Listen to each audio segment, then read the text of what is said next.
Assalamualaikum warahmatullahi wabarakatuh. Bismillah, alhamdulillah, wassalatu wassalamu ala rasulillah, la hawla wa la quwwata illa billah, amma bad. Puji syukur kehadirat Allah subhanahu wa ta'ala atas semua limpahan karunia nikmatnya. Di subuh yang mubarakah ini kita masih bisa melaksanakan salat berjamaah. Mudah-mudahan setiap langkah kaki kita mendapatkan ampunan dari Allah Subhanahu wa taala, meninggikan derajat kita di sisi Allah Subhanahu wa taala, sekaligus mempermudah jalan kita menuju ke surganya Allah Subhanahu wa taala. Yang kedua, salawat serta salam mari kita selalu haturkan kepada Nabi kita Muhammad sallallahu alaihi wasallam. Mudah-mudahan kita nanti mendapatkan syafaat beliau hingga yaumul akhir. Para jamaah rahimakumullah, kemarin kita sudah sampai pada surat Nabi kepada Kaisar Heraklius. Kaisar Heraklius yang oleh orang Arab sering disebut dengan Hirqal. Nah, sebelum kita lanjutkan akan saya bacakan bagaimana bunyi daripada surat Nabi kepada Heraklius. Bunyinya sebagai berikut. Bismillahirrahmanirrahim.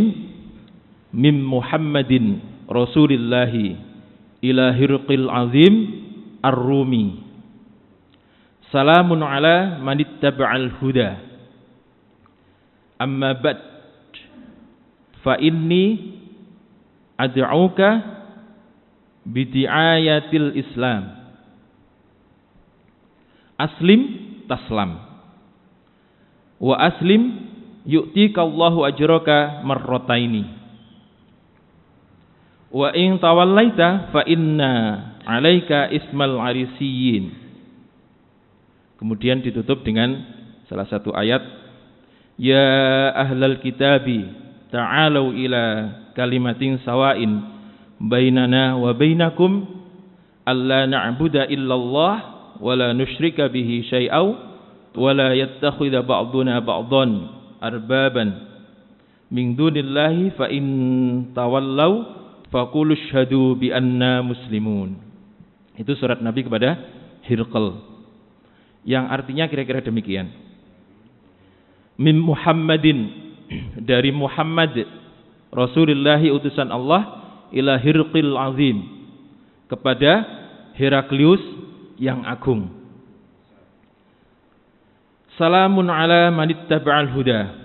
Semoga keselamatan atas orang-orang yang mengikuti petunjuk. Amma bad fa inni ad'uka bidi'ayatil Islam. Sesungguhnya saya mengajak Anda untuk masuk kepada agama Islam. Aslim, berislamlah. Taslam, maka Anda akan selamat. Wa aslim, dan berislamlah, yu'tikallahu, maka Allah akan memberikan ajroka, pahala kepada Anda, marrotaini, 2 kali. Sebab ini raja. Kenapa pahalanya 2 kali? Sebab seorang raja.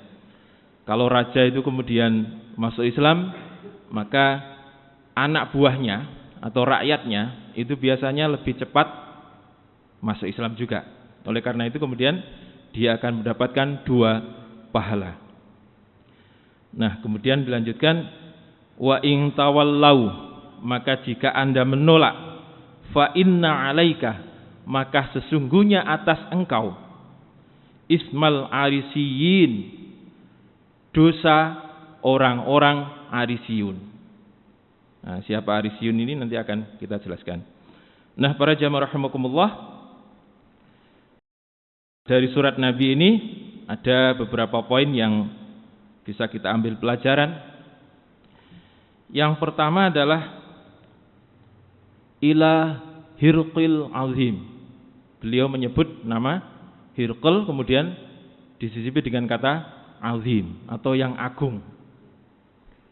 Padahal Nabi itu kan orang yang paling mulia di atas semua manusia, baik itu orang biasa maupun raja. Tetapi Nabi tetap menyebut azim, Heraklius yang agung. Kira-kira begitu. Maka poinnya adalah beliau ini seorang rasul tapi tetap menghormati orang yang memang mempunyai kedudukan terhormat. Bagaimana kalau dikhususkan sekarang? Maka kalau kita ini rakyat biasa, kemudian ada pemimpin kita, baik itu gubernur, presiden, atau yang lainnya, camat, menurut kita ada perbuatan yang salah, menurut kita belum tentu salah juga, maka tidak seyogyanya kemudian kita menghina.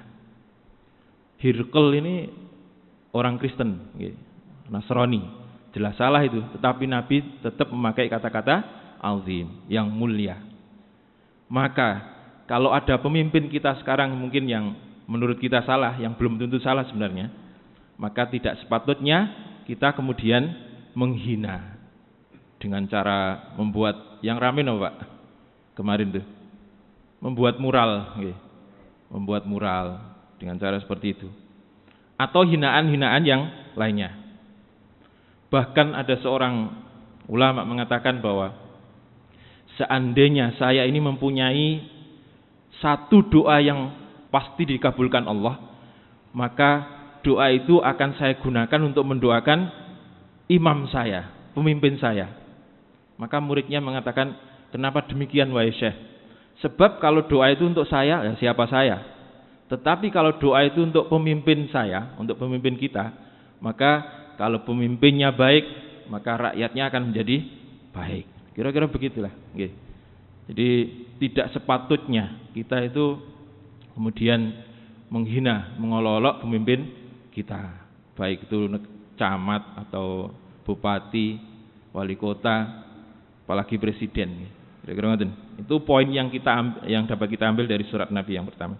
Yang kedua adalah ada kata-kata wa in tawallau fa inna 'alaika ismal arisiyin.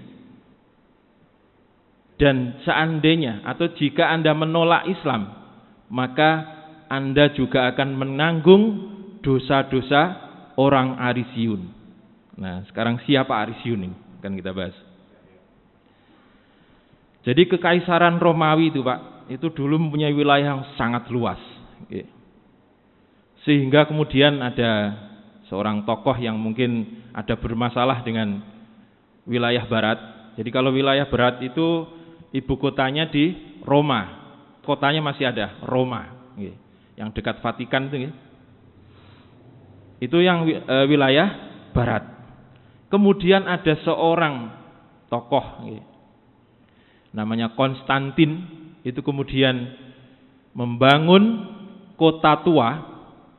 Kota tua itu namanya Bizantium, maka kemudian sering disebut Bizantium Konstantinopel.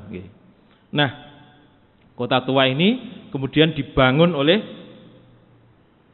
Konstantin. Begitu selesai, namanya diubah sesuai dengan nama yang bangun. Sinten Bapak? Konstantin, rada angel. Konstantin menjadi Konstantinopel. Nah, Konstantinopel. Jangan seperti murid saya dulu, ada pertanyaan, siapakah yang membangun kerajaan Majapahit? Sinten Pak? Sinten? Raden Wijaya, kan seharusnya begitu. Tapi dijawab, siapa yang membangun kerajaan Majapahit? Tukang jawabannya. Tukang jadi ini. Ya bener ya. Tukang bangunan maksudnya yang bangun kerajaan Majapahit. Nah, nama itu kemudian nama kota itu disebut dengan Konstantinopel. Kemudian Konstantinopel ini akhirnya menjadi ibu kota Romawi bagian timur. Nah, begitu sudah berdiri kota, pemerintahnya sudah berdiri, maka untuk mengokohkan kedudukan pemerintahan supaya kuat, maka Konstantin ini merangkul tokoh-tokoh agama supaya agama menyatu dengan pemerintahan sehingga menjadi kuat. Maka diundanglah tokoh-tokoh agama ini. Nah, Dari beberapa tokoh agama ini macam-macam alirannya, nggih. Ada aliran Trinitas. Trinitas berarti mengakui ada Tuhan Bapa, Tuhan Anak, dan Roh Kudus. Kemudian ada yang setengah-tengah. Kemudian ada satu yang namanya aliran Muwahhidun atau Muwahhidah. Nah, inilah aliran yang pas atau mengesahkan Allah, itu Muwahhidah atau Muwahhidun. Namun dari keputusan rapat besar itu ada keputusan besar. Yang pertama adalah memutuskan bahwa agama resmi negara itu adalah agama Kristen Trinitas. Napa Bapak? Trinitas, Tuhan Bapa yaitu Allah menurut mereka, kemudian Tuhan Anak yaitu Yesus, kemudian Tuhan Roh Kudus. Nah, Trinitas. Sebenarnya kata-kata dari mana Yesus ini? Kok ada Yesus? Sebenarnya kan Isa, jadi Yesus. Isa itu bahasa Arab, kemudian bahasa Ibraninya Yisa, Yisa. Kemudian diadopsi oleh orang Romawi dengan bahasa mereka. Biasanya terakhir-terakhir dikasih us, Heraklius, kira-kira ngaten. Markus, Martinus, nah, ada ususnya. Sehingga nama Isa yang kemudian orang-orang Ibrani menyebut Yesa, jadi Ishak itu nanti kalau bahasa mereka Yishak, orang-orang Yahudi sampai sekarang Yishak itu kemudian menjadi Yesus. Nah, Kristus itu bahasa mereka juga, yang awalnya adalah Al-Masih, itu sama dengan Kristus. Maka orang-orang yang mengikuti Nabi Isa itu disebut dengan Kristus, pengikut Kristus, sehingga agamanya kemudian terkenal dengan agama Kristus atau Kristen yang di Indonesia. Kira-kira begitu. Nah, yang pertama, agama resmi negara adalah Kristen Trinitas. Kemudian mulai saat itu kemudian Yesus dianggap atau diputuskan menjadi Tuhan. Itu terjadi kira-kira tahun 325 Masehi. Jadi 300 tahun sebelum Nabi lahir. Nah, sinten mau? Yesus atau Isa menjadi Tuhan. Kemudian apa kitabnya? Kitabnya adalah kumpulan dari beberapa kitab, yaitu apa nih? Zabur, yang dikenal mereka dengan nama Mazmur, Zabur itu.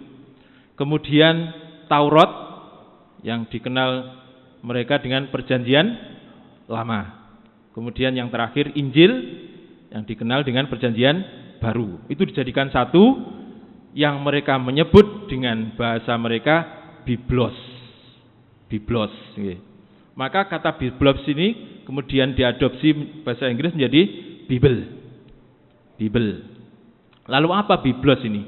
Biblos itu artinya adalah kumpulan daripada tulisan-tulisan tentang 3 kitab itu. Itu terbukti bahwa Alkitab itu ada karangan Matius, Lukas, Yohanes, Markus. Kemudian ada lagi yang tidak diakui, Barnabas. Nah, kira-kira ngoten. Jadi sekali lagi Bible atau Alkitab itu adalah kumpulan daripada tulisan tentang 3 kitab itu. Jadi kalau ada orang mengatakan Injil yang sekarang itu palsu, itu kurang pas, Pak. Injil yang sekarang itu palsu. Sebab Injil yang sekarang itu atau kitab Alkitab yang sekarang itu adalah kumpulan daripada tulisan-tulisan orang tentang 3 kitab itu. Sehingga kalau ada orang mengatakan, orang Islam mengatakan kitabmu itu palsu, maka kalau dibalik, tahu dari mana kamu palsu? Coba cari mana yang asli. Kira-kira begitu. Nah, kelimpungan gitu. Tidak bisa jawab. Nah, para jamaah rahimakumullah. keputusan besar inilah kemudian Konstantin ini memerintahkan kepada semua pegawainya, semua punggawanya untuk mengikuti ajaran Trinitas atau Kristen Trinitas. Semua rakyatnya harus mengikuti agama Trinitas. Sementara aliran-aliran yang lain itu kemudian dikejar-kejar, ditekan, dan bahkan ada yang dibunuh. Termasuk aliran Muwahhidun atau Muwahhidah tadi, yang dipimpin oleh orang yang bernama Arius. Orang yang bernama Arius. Maka surat Nabi itu mengatakan, kalau Anda tidak mau mengikuti ajaran Islam ini, maka Anda akan juga menanggung dosa-dosa atas pembantaian orang-orang Arisiyin, kata Nabi. Itu surat yang disampaikan Nabi kepada Heraklius. Nah, para jamaah rahimakumullah, kemarin sudah kita bahas bagaimana pertanyaan-pertanyaan analisa atau pertanyaan-pertanyaan yang penuh selidik yang disampaikan oleh Heraklius kepada Abu Sufyan yang waktu itu belum masuk Islam. Dari pertanyaan-pertanyaan ini kemudian Heraklius ini mengatakan, jika apa yang engkau katakan itu benar, maka dia memang benar-benar seorang nabi yang kelak dia akan mampu menguasai bumi yang saya pijak pada saat ini. Waktu itu Heraklius sedang berada di Syam atau Syria. Aku sebenarnya telah mengetahui bahwa akan datang seorang nabi, penutup semua nabi, namun aku tidak menyangka bahwa dia ternyata datang berasal dari bangsa kalian. Seandainya bukan karena kerajaanku, maka aku akan bersusah payah untuk mendatangi dia dan akan aku basuh kakinya. Itu kata sinten Bapak? Heraklius. Berarti Heraklius ini mengakui bahwa Nabi kita Muhammad adalah seorang utusan. Tetapi mengapa dia tidak masuk Islam? Sebab dia masih iman dengan kerajaannya. Jadi setelah pertemuan dengan Abu Sufyan itu, yang menurut pendeta ketokane rojo iki tertarik dengan Islam. Dia sebenarnya menjajaki. Jadi musyawarah dengan pendeta-pendeta itu. Tetapi pendeta-pendeta itu menolak dengan keras. Sehingga kemudian Heraklius ini berbalik arah. Enggak kok, saya tadi cuma basa-basi untuk menghormati mereka. Kira-kira ngoten. Itu kata Heraklius. Maka kemudian Heraklius ini memanggil utusan Nabi, yaitu Dihyah bin Khalifah Al-Kalabi. Kemudian memberikan surat balasan yang begitu hormat juga. Beserta surat balasan itu Heraklius memberikan hadiah yang luar biasa banyak. Ada uang, ada emas, ada pakaian yang bagus-bagus. Maka setelah Dihyah ini sampai di Madinah, beliau menceritakan kepada Nabi bagaimana sikap daripada Heraklius ini dan hadiah yang dibawa oleh Dihyah ini. Kemudian Nabi mengatakan, adamallahu mulkahu, semoga Allah melanggengkan kekuasaannya. Adamallahu mulkahu, semoga Allah melanggengkan kekuasaannya. Nah,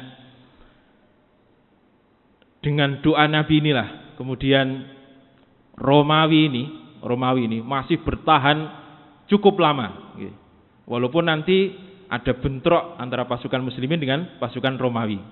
Yang pertama di perang yang disebut dengan perang Tabuk, itu Nabi masih ada. Tetapi Romawi tidak mau menghadapi. Yang kedua nanti ada perang Mu'tah. Pasukan muslimin jumlahnya 3.000, sementara pasukan Romawi jumlahnya 200.000. Bayangkan Pak. Nanti mudah-mudahan kita sampai ke kisah-kisah seperti ini. Kemudian nanti ada perang Yarmuk. Nah, ini yang nanti bisa membebaskan wilayah-wilayah yang langsung berbatasan dengan Arab. Wilayah Romawi yang langsung berbatasan dengan wilayah Arab. Ada perang Yarmuk. Luar biasa. Nanti panglimanya adalah Khalid bin Walid itu. Nah, para jamaah rahimakumullah, Romawi itu nanti akan bertahan sampai kira-kira tahun 1453. Itu nanti jatuh di tangan Sultan Muhammad Al-Fatih. Jadi kota Konstantinopel yang dibangun oleh Konstantin tadi, itu kemudian jatuh di tangan kaum muslimin, yang panglima besarnya ada seorang sultan yang disebut dengan Sultan Muhammad Al-Fatih. Tahun 1453 kalau tidak salah. Itu nanti jatuh. Nah, jatuh kemudian nanti diganti nama menjadi Istanbul, kota Islam. Jadi bukan seperti pendahulunya. Bukan kota Al-Fatih, bukan, atau Muhammad, atau bukan, tapi Istanbul yang kemudian dikenal dengan Istanbul, Turki itu. Nah, jadi Turki itu dulu ibu kota Romawi Timur. Kira-kira ngoten. Nah, para jamaah rahimakumullah, itu sekitar berjalan mulai Nabi ngomong begitu nggih, adamallahu mulkahu, sampai jatuhnya Konstantinopel itu kira-kira 800 tahun. Tahun 1453. Ini di Indonesia zaman sinten, Pak? Majapahit terakhir-terakhir nggih. Majapahit terakhir-terakhir. Majapahit itu 1200-an sampai 1400-an. Nah, zamannya Majapahit. Turki atau Istanbul atau Konstantinopel jatuh kepada tangan kaum muslimin. Nah, kiranya 800 tahun itu cukup untuk membuktikan doa Nabi. Ya. Semoga Allah menggelanggengkan kekuasaannya. Ini juga nanti, kalau tadi kan Romawi Timur tadi kan hanya 800 tahun setelah doa Nabi. Nah, ini masih ada yang langgeng ini, masih ada yang langgeng lagi, yaitu Romawi Barat. Ini PR, jadi sekali lagi ini PR bagi anak cucu kaum muslimin. Semoga, jadi kita berharap mudah-mudahan nanti ada tokoh Islam, tidak tahu dari mana, mudah-mudahan dari Indonesia. Itu kemudian bisa menggelorakan Islam sampai ke Vatikan sana. Amin ya rabbal alamin. Demikian, mudah-mudahan manfaat. Kurang lebihnya mohon maaf. Wassalamualaikum warahmatullahi wabarakatuh.